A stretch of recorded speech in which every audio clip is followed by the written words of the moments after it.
plan for reserves, plan for that extra on your renovation. They always go over.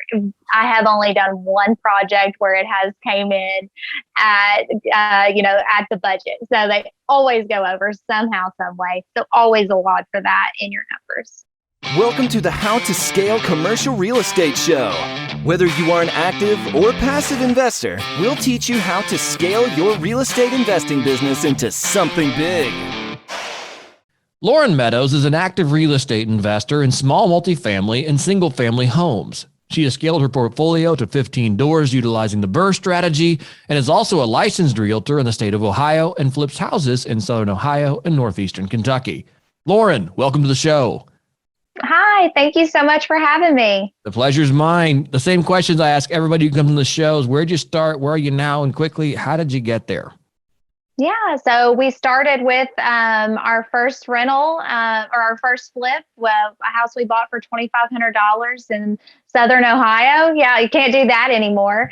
And now we've scaled up to, we have 15 rental properties, and we've done some flips out through the past several years. And we've all utilized that through the BRRRR strategy. But personally, I'm like most other people. I, went to school, graduated with a bachelor's degree from Marshall University, and quickly, wound up in corporate America.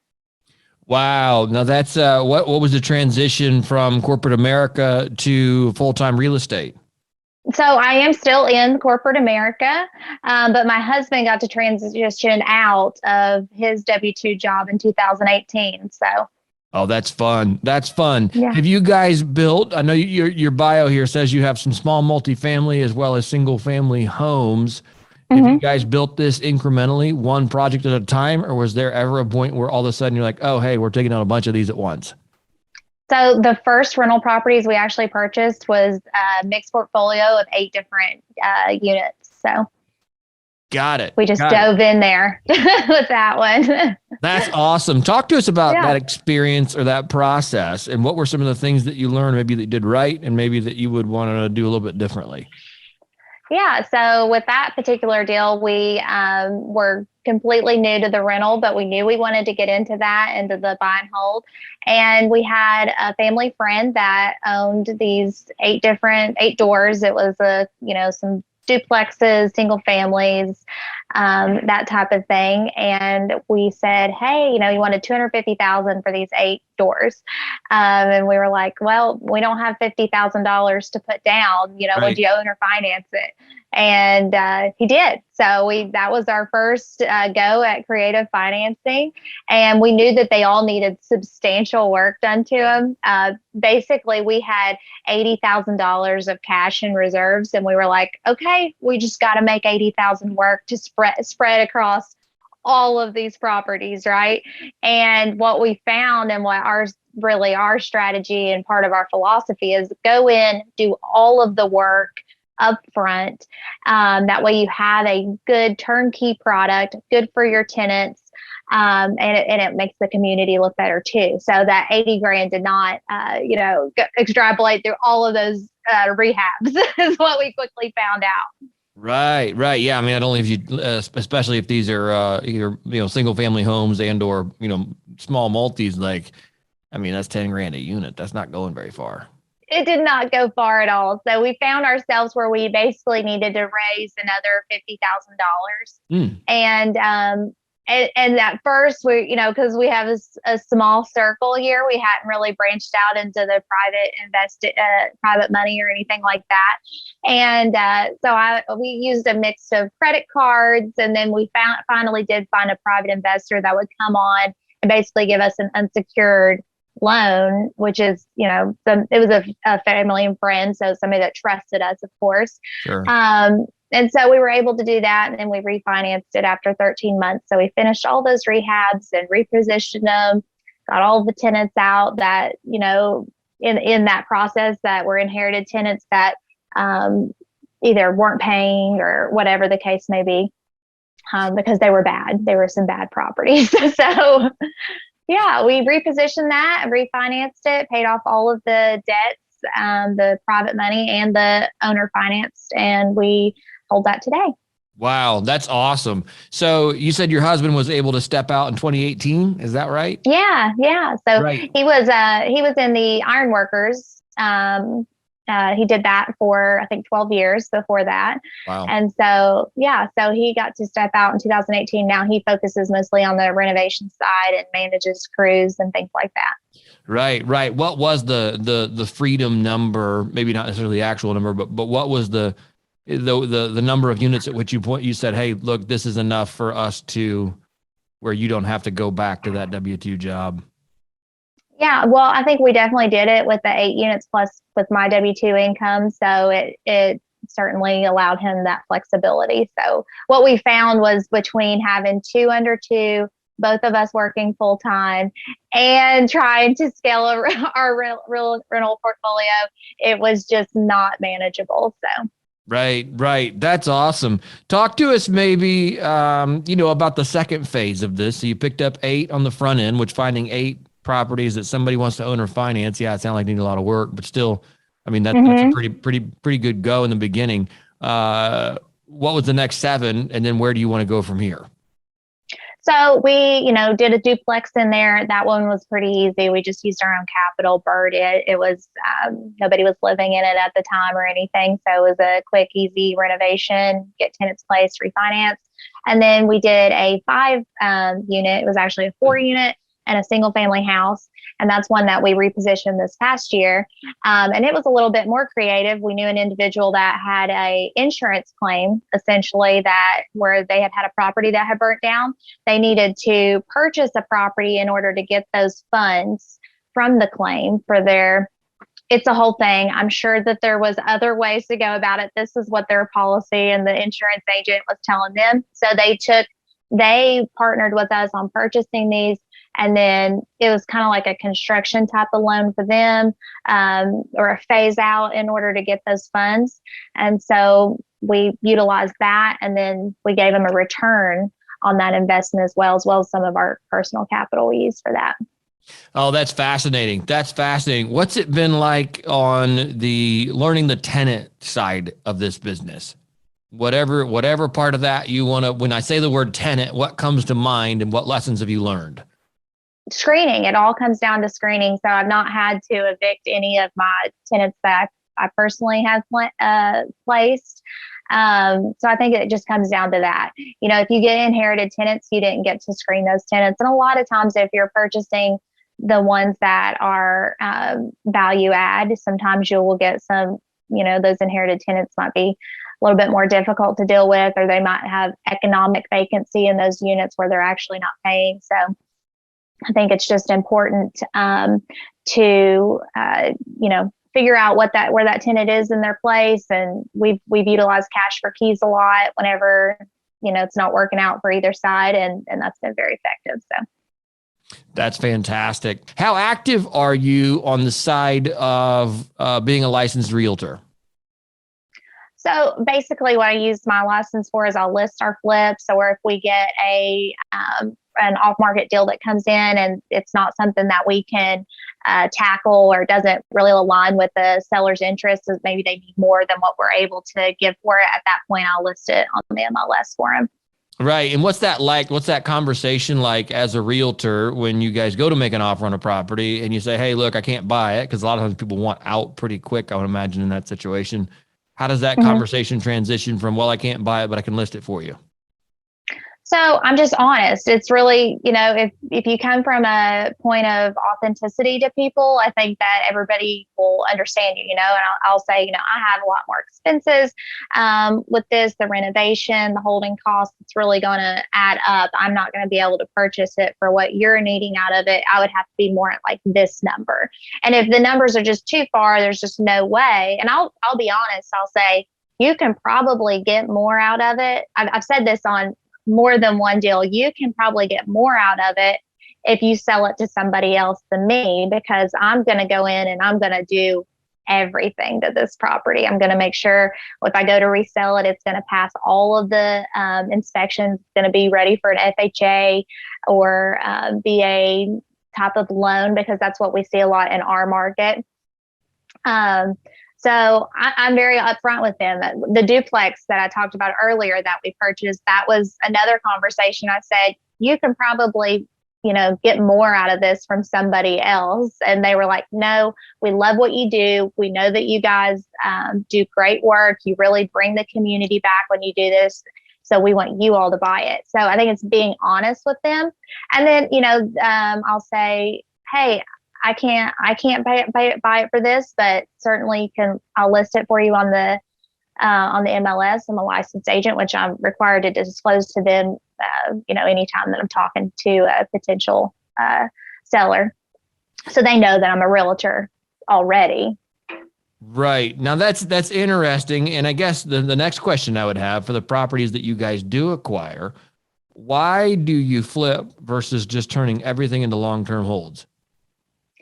Well, we use a lot of that capital to reinvest it. So we want to build up our capital reserves essentially, and you can do that with flips. Got it. And what's the But plan? most of them I wish I would have kept. So Right. Yeah. Why do you say that? Well, the first flip that we did in 2017, we purchased that for $2,500, and I think we had like 45 grand in it. As said, done deal. That would have been a perfect bird deal. Right. If I would have known what I knew now, if I would have known that then. But we flipped it and we got, we sold it for 20. They made like 20 grand on profit. What's that property worth today?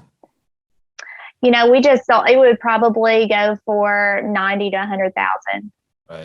Right. So I wish, and we would have been a great cash flow property. And honestly, we probably could have done a cash out refi on that because the appraisals were probably even a little bit higher than what we sold for because the market wasn't as hot in 2017. So we probably could have done a cash out refi, got the same amount of cash, and then had rental income and all the other benefits. So. Right. Yeah. That's it's funny how that works out in the single, especially in the single family side of things. When you just go, if there's ways when you learn more about what your business is and what it is that you could have done with it, it's always like, oh, if I had thought through that a little bit better. Yes. But that's I guess that's just part of it. So talk to us about that. What are some mistakes maybe that you have made in this journey, and what did you do to overcome those? Yeah. Well, two mistakes that I like to tell everybody about. One is that 8 unit that we bought where we were really looking for capital. We were strapped for cash. And that's something that people don't talk about very often, is that you can really go cash broke pretty quick whenever you're buying real estate. It was funny. I was playing the cash flow game, the Robert Kiyosaki game, with my 5-year-old the other day, and we're buying the assets, and I was like, and now this is why you see mommy and daddy are always broke because we're buying the assets, right?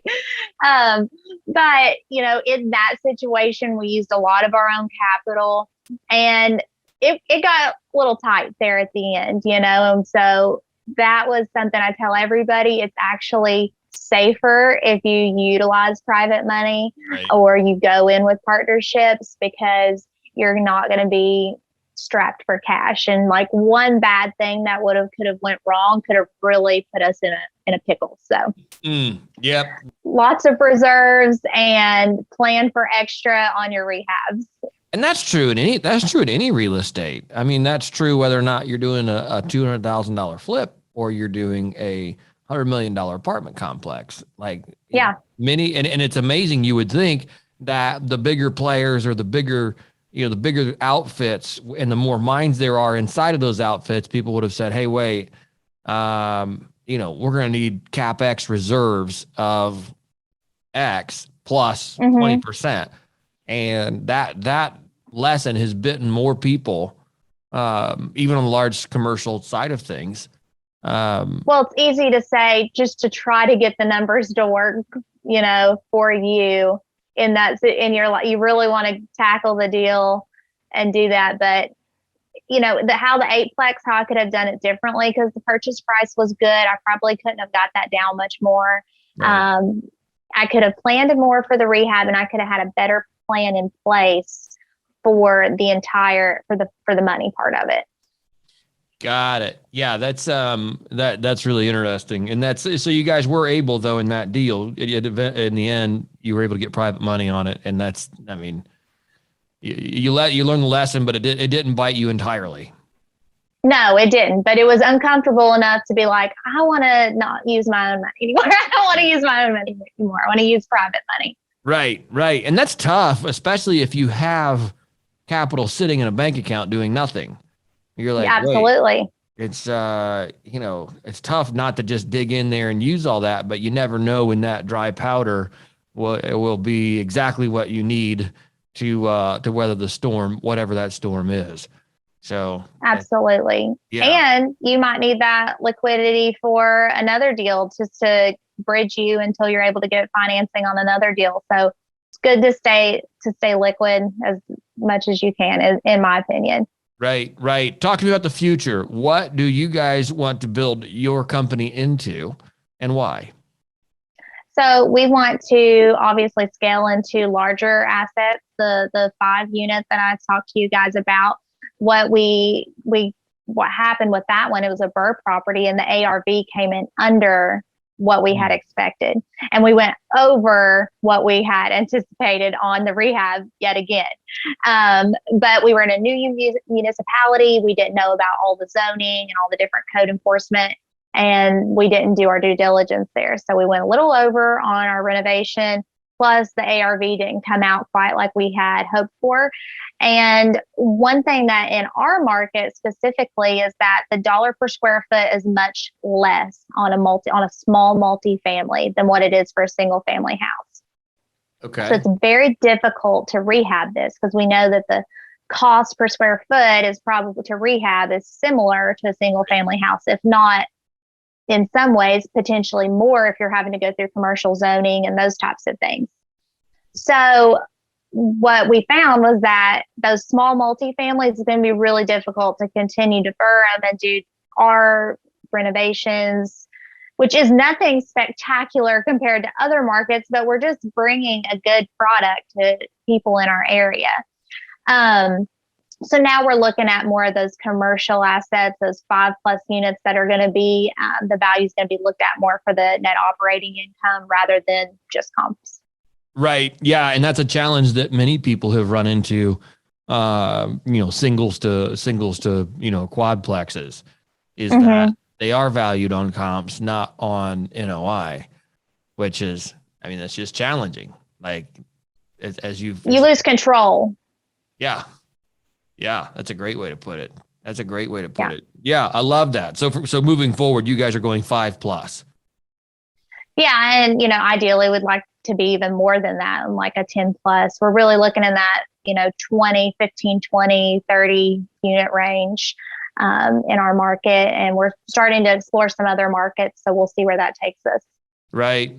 Oh, that's awesome. And the nice thing about scaling in, with those smaller, I'm going to say smaller unit sizes, the 10, 20, 30 unit sizes, that you're not facing a lot of the competition from institutional players. You're not buying a 300 unit, it's 30. And that's a great way, especially if you can self-manage and you guys already have the systems and processes in place. That's a great way. Yeah, I think it'll be a sweet spot for the next phase. And then, who knows what comes from there. So. Right. That's awesome. I love the vision and the foresight on where you guys want to take it. I also love the not the predictability, but the measured approach to it. It's not, all right, hey, we're going out for 100,000. I'm just making up numbers here, but 100,000 units in the next 10 years, whatever some absurd number is. It's like, this is it. We can accomplish this. And this is how you move the ball down the field. So that's really cool. Before we jump here into the final questions, what else, or is there anything else that you'd love to share with our listeners that you felt like has been relevant or important to you in your real estate journey? I think that you just have to not be afraid to fail, have measurements in place, but get out of your comfort zone and don't be afraid to fail. I was having this conversation with my 5-year-old again the other day. He's super competitive, like almost to probably an unhealthy level, like so competitive. I was like, Knox, you have to be okay with failing. Like mommy has failed at so many things in my career, in, athletics and school. It's okay to fail. And I have to remind myself of that too. Of course, I don't want to go in bankruptcy, but I have to remind myself it's okay to get out of your comfort zone. It's okay to stumble as long as you're moving forward. That's awesome. I love that. I love that. Yeah, absolutely. Don't be afraid to fail. That commonly gets in the way. Yeah. Final questions for you are this. If you could help our listeners avoid one mistake in real estate, what would it be and how would you avoid it? So I think it definitely goes back to what we were talking about as far as your cash reserves. Make sure you plan for that because bankruptcy, right? You don't want to have to get into that kind of spot. Right. So plan for reserves. Plan for that extra on your renovation. They always go over. I have only done one project where it has came in at, at the budget. So they always go over somehow, some way. So always a lot for that in your numbers. Have you ever done a study and actually figured out what the average percentage of overage is for all of your projects? Yeah. So ours is about 10%. So I try to underwrite for that. That's not bad. I mean, no, it's not terrible. Yeah. I mean, for my market, I feel like I've got the renovation cost down a little bit, right. At this point, we've done, several renovations at this time. So I feel like I have it down, pat, we kind of, it's not like the HGTV, right? We know we go with this paint color, this cabinet, this countertop right. every single time. So it becomes more predictable, which then you get into, a safer investment. Right. Yeah. Cost plus 10% or budget plus 10% sounds like a very reasonable thing to build in there into your pro formas. Next question for you is this: when it comes to investing in the world, what's one thing you're doing right now to make the world a better place? Yeah. So right now I'm focusing on my two little ones, Knox and Skylar. They're 5 and 4. So I'm trying to raise 2 good humans so they can go off and do better things in the world. And then another thing that I've had on my heart for a long time, and I've reached out to a few different group homes and places like that, is I want to start some type of, maybe it's a philanthropy. I haven't really put legs on it yet, but I'd like to start something that teaches financial literacy to kids, in my community that are either underprivileged or maybe just not, maybe just middle-class people that need financial literacy, our kiddos. Right. Oh gosh, financial literacy, as you're well aware, playing the Robert Kiyosaki game. That's you can graduate high school and be able to do calculus, but I guarantee you that 99% of those kids graduating high school have no idea what a HELOC is, or even the basic terms of a mortgage. So yeah, that's really on my heart. I want to be able to do that. I think that you can transform lives with that, with financial literacy. I mean, gosh, but I've reached out to some people and I haven't really got a lot of feedback. So I don't know if it's because it's that big of a problem in our area or just maybe all around the world, but it's needed. So. Oh, for sure. For sure. That's fantastic. I love that. Well, best of luck to you as you undertake that. Yeah. Lauryn, if our listeners want to get in touch with you, what is the best way to do that? Yeah. So you can go to my Instagram, lauren.buy.sell.invest. Lauryn.buy, that's bui.sell.invest. And that's Lauryn, Lauryn, correct? That's correct. Awesome. Lauryn, thank you so much for your time today. I do appreciate it. Yes, thank you so much. I've enjoyed it. Hey, thanks for listening to the How to Scale Commercial Real Estate podcast. If you can do me a favor and subscribe and leave us a review on Apple Podcasts, Spotify, Google Podcasts, whatever platform it is you use to listen, if you can do that for us, that would be a fantastic help to the show. It helps us both attract new listeners as well as rank higher on those directories. So appreciate you listening. Thanks so much and hope to catch you on the next episode.